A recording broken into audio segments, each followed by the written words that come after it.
Hello, this is Jennifer McCarty. I am a student in the math education program, and this is my portfolio. And I'm going to give you a quick tour of what you will find in my portfolio. On the first page, my home page, you will find um, a place where you can leave a comment or questions for me. The first button here is a little bit of class humor that I have found. It's a really cute video, so if you click on it, it'll bring you to a cute little math video. And I love humor, and I use it a lot in my class, and I hope that you will enjoy that.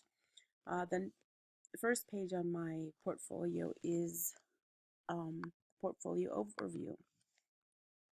You'll find that if you click on this button here, then it'll take you um, to the rest of my portfolio. The next page is a little bit more about me personally, of who I am. And this is a video that I made for one of my technology classes, and I hope you enjoy that. All of the singing in this is done by my students in my classroom that I have taught. Moving on to the next page is my philosophy, and I say it's a work in progress because it seems like it's ever changing. I've learned new things every day, and I add to what I already know, and just like everything changes, and so it's a work in progress. To me, it's a work in progress. So I just build on and add on to what I already know. Goal 2 is about development and how each student is different in their own way, and a few things that are here on my page is these stages, and they're just really just definitions of what each stage is. Um, there are a few lessons that I incorporated into the stages.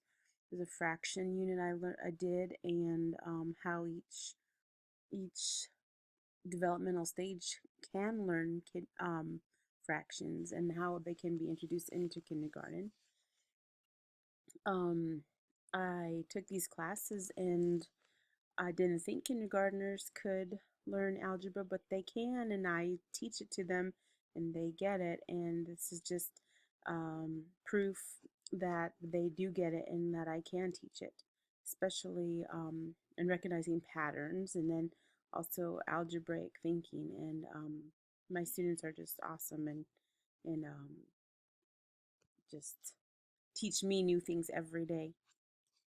The next page is goal 3, differentiation and teaching to multiple students at the same time. And again, earlier I said that each child is different, and that they are, and ways to do that by making things hands-on, by singing, by movement. They're just lessons that I have. This one about shapes. If you click on it, it'll download one of my assignments that shows that I we made shapes out of marshmallows and toothpicks, and how each student was able to perform at their level, and if a child could expand on that or an extension of that lesson, they were able to do so. Um, so you'll find several different things here about differentiation. Goal 4 is math content and instruction. There were a lot of things that I could have gone into about math, but I chose to do focus on problem solving, and how in this Who is Next at kindergarten level, students could figure out problem solving by moving or acting things out or drawing pictures. So there's an example there. This place-based problem is an example of how we gathered seaweed, we in our community we dry them in on sheets in squares. How many squares can we fit on the sheet? So that's an example of that lesson there. And then numbers. Um, so just different lessons that I have put on here so that you can see how I use them in my class and how I can teach to all of the content. Yeah, lots of examples on this page. So if you just click on these items, you'll see this one was a building, the shape again, building that marshmallow shapes and structures. So that was a fun lesson, and it could go towards all levels and of students. Next one is goal 5, instruction and assessment, and how important assessment is to instruction, and how we need to be always observing and watching our students and using that information to guide our teaching. And I think this is a balanced lesson has come up a few times, and was able to um, I was able to apply it in many areas of this portfolio, and how um, assessment can be really quick, or it could be summative or formative. Again, there's another STEM lesson that I use to um, in my portfolio to show that I was able to teach to different levels of students,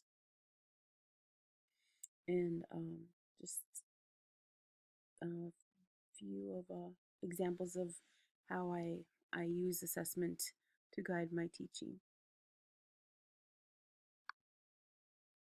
Goal 6.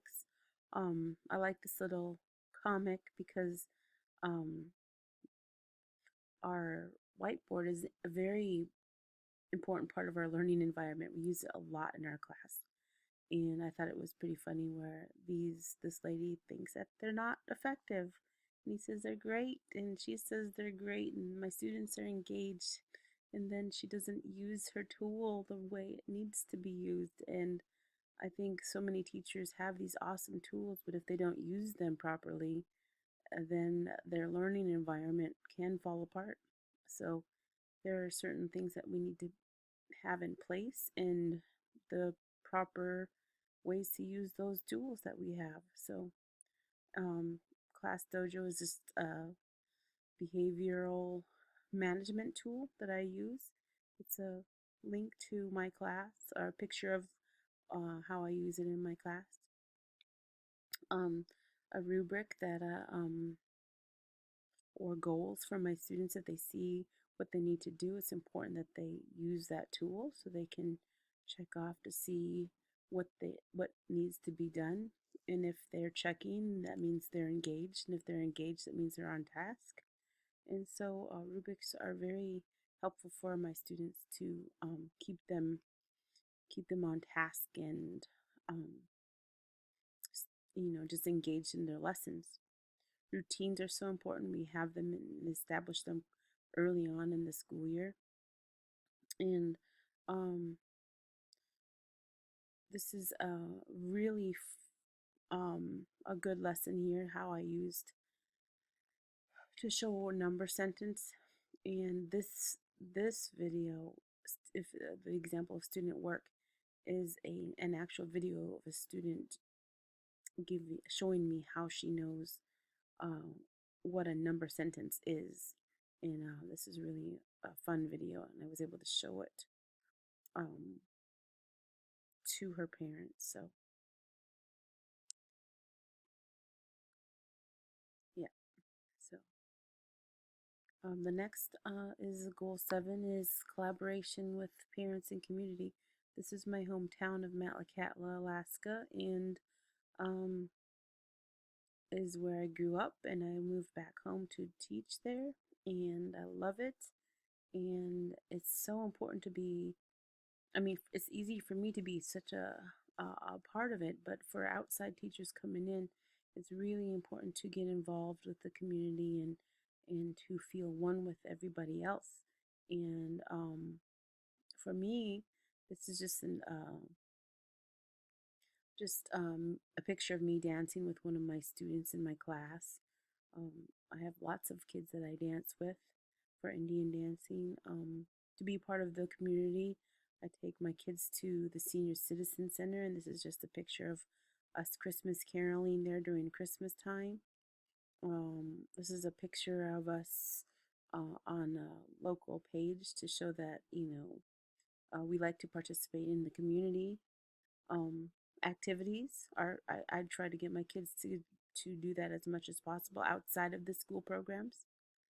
And then to meet and greet at the beginning of the school year, I send out letters and information sheets to get to know families even a little bit more.